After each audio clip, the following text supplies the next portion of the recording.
In the Ford GT section, you can tell by the sign, we have a 2019 model. These are V6 cars, and they are not naturally aspirated. These cars trade in the market at over $1 million. An incredible machine. There's a Mustang SVT right behind it. More than likely that's a Cobra R with that big wing on the back.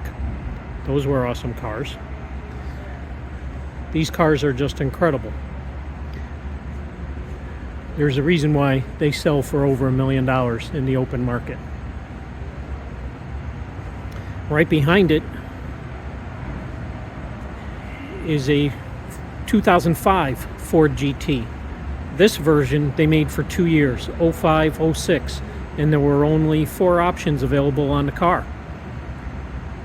Stripes, wheels, painted calipers, and the upgraded radio.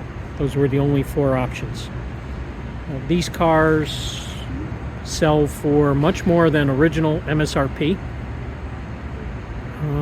Anywhere in the $350 and up range for a good clean car with a few miles.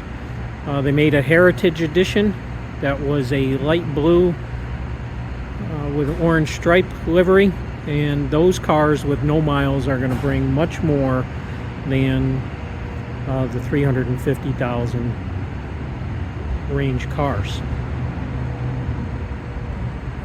These cars are great to drive. Supercharged, 351 cubic inches, 6-speed manual transmission.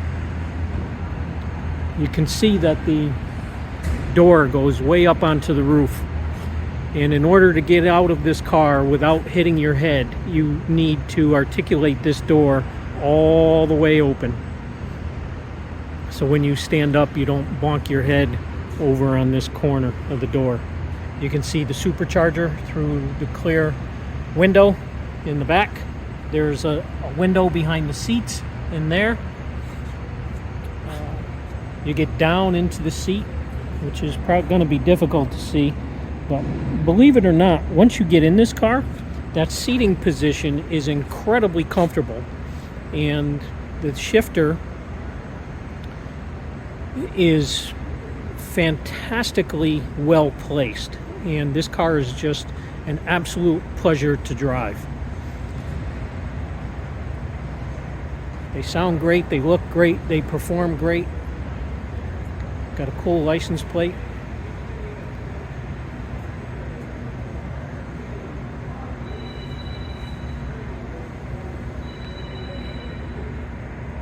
It's a very nice car. We've had one of these in the Muscle Car Appraisal garage for some modifications, and there'll be future videos about that. But for now, we're just going to enjoy this red one here at the Muscle Car and Corvette National Show.